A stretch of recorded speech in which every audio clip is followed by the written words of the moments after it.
Hai gengs, welcome back to channel Jejak Merlin dan balik lagi sama saya Merlin di sini setelah video sebelumnya. Kalau pada bingung kok bisa outfitnya sama video minggu lalu, karena seperti yang sudah saya mention, tag videonya langsung sekalian ya, karena nggak sering-sering dapat day off. Jadi tag videonya kalau pas lagi off langsung tag jeb berapa gitu ya.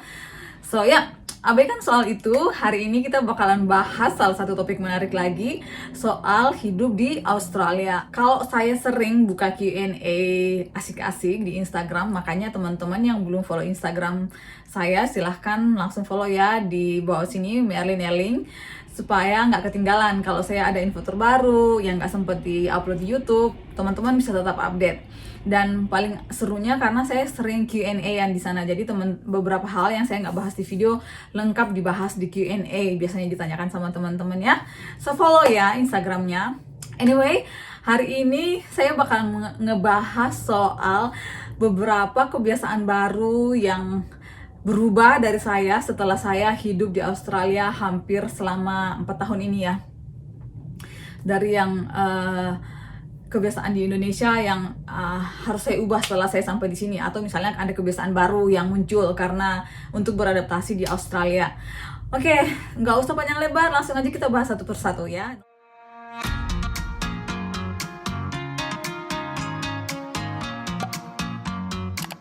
Yang pertama, dan ini yang mungkin teman-teman bakalan wow atau you gitu ya. Jadi kalau kita di Indonesia, kalau misalnya kita ke toilet, pup atau pipis gitu kan, itu biasanya kan kita nyebok pakai air ya. Nah di Australia itu kan nggak ada bidet guys, nggak ada gayung kayak kita di Indonesia. Di sini tuh kamar mandinya kamar mandi kering, nggak kayak kita di Indonesia yang kamar mandi basah. Jadi awal-awal nyampe di sini agak susah untuk nggak nyebok. Jadi kita di Australia ini nyeboknya pakai tisu ya, gengs. Nggak tahu lah. Mungkin buat teman-teman yang mendengarkan ini bakalan merasa jijik, tapi kalau I don't know, beberapa teman-teman yang udah hidup di sini pun masih tetap ya, bahkan ngebela-belain naruh bidet di kamar mandi. But mungkin karena saya tipikal orang yang nggak terlalu fasih, nggak terlalu nggak ribet orangnya, jadi ya gampang aja beradaptasi ya. Jadi for now, setelah 4 tahun di Australia, I can say comfortably bahwa saya bisa ke toilet dengan pakai tisu doang, dan I don't feel gross anymore, like even though I have to poop. Teman-teman tahu sendiri lah ya, kalau misalnya dulu pas nyampe di sini tuh awal-awal tuh kayaknya kok nggak bersih gitu ya, kalau misalnya hanya pakai tisu doang ngelap-lapnya gitu, jijik aja gitu. Tapi ya harus dibiasakan, karena kan nggak apalagi kalau misalnya kita di tempat-tempat umum ya, nggak ada tuh toilet yang pakai cebokan atau pakai bidet kayak gitu ya. Jadi ya harus dibiasain sih, dan akhirnya ya saya emang udah terbiasa sekarang. Meskipun emang kalau di rumah sih kalau misalnya pup ya udah langsung ke shower aja, jadi sekalian mandi kayak gitu gengs, biar bersih gitu ya. Tapi itu kebiasaan pertama yang ekstrim banget buat saya, karena secara pribadi saya nggak pernah kepikiran bahwa saya bakalan bisa terbiasa dengan kebiasaan itu. Lalu kebiasaan yang kedua adalah minum tap water. Teman-teman udah tahu lah ya, kalau di Australia itu airnya itu bagus banget, jadi kita bisa langsung minum air dari tap ya, nggak kayak di Indonesia yang kita harus ada air galon atau misalnya masak air dulu. Dulu setahun pertama di Darwin saya ngikutin teman-teman sih, jadi kita selalu biasanya manasin air di teko, terus ya udah itu yang kita minum. Tapi by the time gue capek juga ya lama-lama kayak gitu terus ya. Terus mikir-mikir, kalau misalnya orang di sini bisa minum tap water, why not, kenapa saya nggak bisa kayak gitu. Ya udah, dan sekalian karena saya mau berhemat, nggak ada duit untuk beli air botolan jerigenan tiap waktu kan, ya udah jadi saya membiasakan diri, dan akhirnya ya udah terbiasa aja sih. Meskipun kalau misalnya ada pilihan untuk minum atau bawa air yang dari filter, karena biasanya di tempat kerja tuh ada ya filter air yang udah bisa air panas dan air dingin langsung dari tap, tapi ada filternya, which is menurut saya itu lebih hygiene lagi daripada tap water di rumah saya. Ya udah, kalau ada kesempatan sih biasanya saya ngisi botol di tempat kerja untuk dibawa pulang ke rumah juga, jadi ya minum itu, jadi nggak terlalu banyak minum dari tap water di rumah. karena meskipun dibilang hygiene menurut saya masih ada aroma-aroma dan emang rasanya agak aneh sih sebenarnya, gengs. Tapi ya udahlah, sekarang sih udah biasa aja mah kalau harus minum tap water, I don't mind at all. Kalau misalnya saya keluar lalu olahraga di park ada tap water tersedia di park tuh, ya saya juga bisa minum itu, nggak yang jijik something like that. No, I'm not that picky. Meskipun memang teman-teman yang lain ada yang nggak terbiasa sampai sekarang dan harus tiap hari beli air botolan ya, yaitu Sultan lah. Lalu yang ketiga masih berhubungan dengan makanan, yaitu mulai terbiasa untuk nggak makan nasi tiga kali sehari. Sekarang tuh saya udah happy aja kalau misalnya harus makan roti doang ala bule gitu, geng. Kalau dulu awal nyampe sini bener-bener masak nasi tiap hari, makan 3 kali sehari, dan kalau sampai nggak makan nasi tuh rasanya belum kenyang atau rasanya aduh hampa banget gitu ya. Kalau sekarang sih udah biasa aja, malah udah jarang banget sih makan nasi. Kalau mau masak nasi tuh biasanya kalau lagi masak makanan Indonesia, misalnya ayam kecap, tempe, sambal telur, kayak gitu-gitulah. Kalau memang yang butuh nasi banget temennya baru mulai masak nasi. Tapi lebih dari itu saya lebih sudah comfortable banget sih untuk makan roti doang ala bule, gengs. Seperti itu. Lalu next, masih berhubungan sama makanan lagi, yaitu kebiasaan terbaru adalah karena kita kan sibuk kerja ya, gengs. Jadi saya mulai terbiasa untuk ngikutin gaya orang-orang di sini yang masak bulking, intinya masak besar untuk disimpan di kulkas. Jadi kalau pas mau makan ya tinggal dipanasin doang kayak gitu, atau misalnya untuk masak besar untuk bekal beberapa hari ke depan.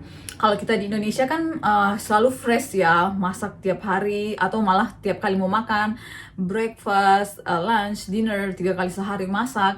Kalau di sini tuh nggak ada, bener-bener nggak ada waktu. Jadi saya tuh kadang-kadang masak banyak untuk beberapa hari ke depan seperti itu. Jadi udah kebiasaan baru yang muncul, yaitu masak besar ya taruh di kulkas seperti itu. Next, masih dengan makanan juga, dan ini yang terakhir soal makanan semoga ya, yaitu kalau di Indonesia kan kita tuh nggak ada ya kayak danger zone. Buat teman-teman yang nggak paham ini apa, silahkan di googling. Tapi intinya kalau di Australia itu strict banget sama danger zone ini untuk makanan. Jadi untuk makanan yang sudah dimasak dan ada di luar, dibiarin di luar selama lebih dari 4 jam itu harus dibuang. Jadi saya mulai agak strict dengan ini. Kalau kita di Indonesia kan masak nasi, setelah masak ditaruh di meja makan aja seperti itu, lauk dan sebagainya ya dibiarin aja, ditutup doang gitu kan. Kita biarin sampai malam dimakan lagi, it's okay, atau malah dipanasin. Kalau di Australia tuh nggak bisa seperti itu, gengs. Jadi mereka percaya bahwa makanan antara 5 derajat sampai 60 derajat itu ada di danger zone. Jadi waktunya ada banyak bakteri-bakteri dan itu yang akan menyebabkan orang diare, keracunan kayak gitu. Jadi benar-benar strict. Nah, itu yang agak bikin gue pusing juga ya, di sini kok bisa kayak gitu ya. Kita di Indonesia kan, apalagi saya ya di rumah dari pagi sampai sore tuh makanan di meja dimakan aja nggak kenapa-kenapa gitu loh.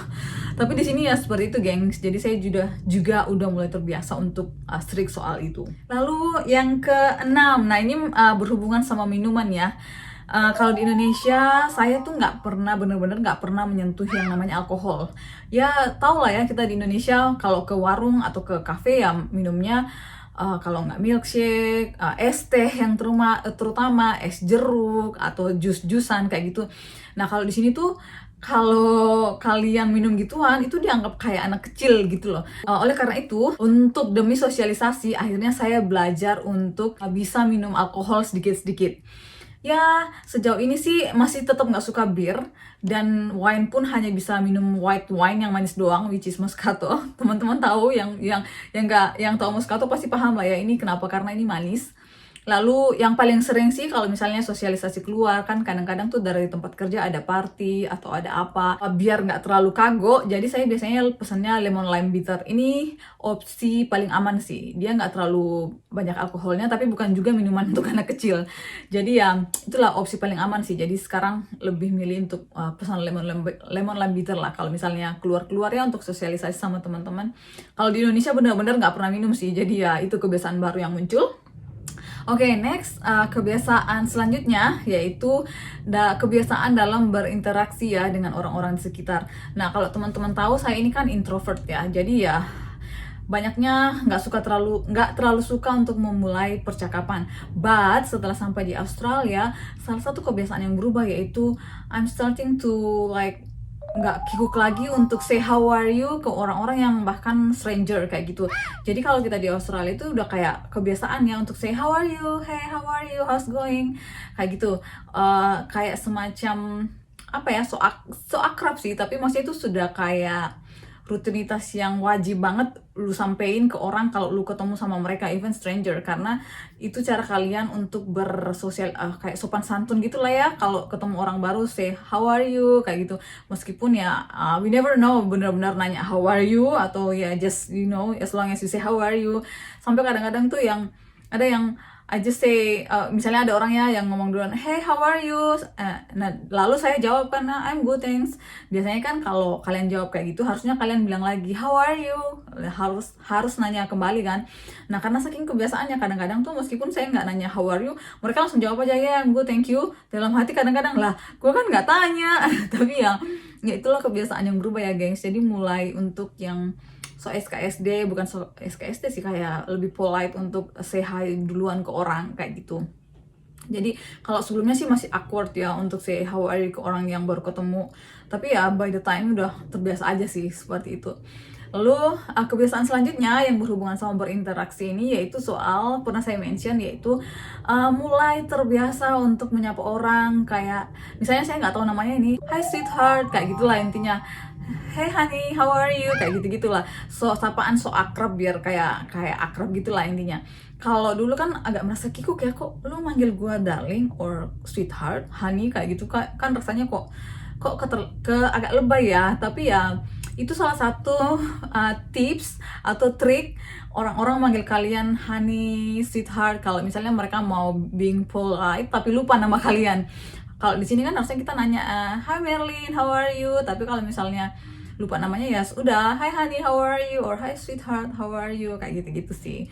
Jadi udah mulai terbiasa menggunakan kata honey, sweetheart, darling, kayak gitu ke orang yang even bukan teman dekat kayak gitu guys. Lalu yang terakhir, ini nggak ada hubungan sama ya yang sebelum-sebelumnya sih, tapi salah satu kebiasaan yang berubah juga yang biasanya saya nggak pernah lakuin kalau di Indonesia, yaitu setiap kali mau keluar rumah cek cuaca di HP.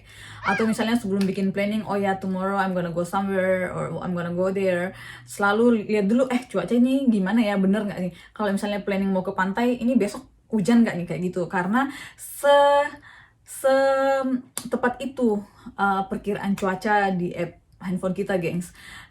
Kalau pengalaman saya di Indonesia sih kadang-kadang nggak tepat ya bilangnya hari ini nggak bakalan hujan, tiba-tiba ternyata hujan. Kalau di Australia itu tuh kayak 90%, more than 90% tuh kayak benar-benar tepat seperti itu. Kalau dia bilang besok bakalan hujan, ya sebenarnya itu kemungkinan besar bakalan hujan seperti itu gengs. Jadi ya wajib banget sih, dan itu jadi kebiasaan sih sekarang. Oke, itu aja sih yang saya pikirin untuk saat ini. Nanti kalau ada part 2-nya mungkin saya bakalan tambahin. Semoga bisa bermanfaat buat teman-teman dan mungkin bisa jadi persiapan buat teman-teman yang bakalan pindah ke Australia, biar bisa memulai beradaptasi juga dengan gampang nanti di sini. So ya itu aja sih. Kalau teman-teman ada pertanyaan atau mau ditambahin atau ada saran masukan atau misalnya ada request video, silahkan leave comment di bawah ya. I'm more than happy to accept any comment from you. Okay, thank you for watching and I'll see you next video. Bye bye.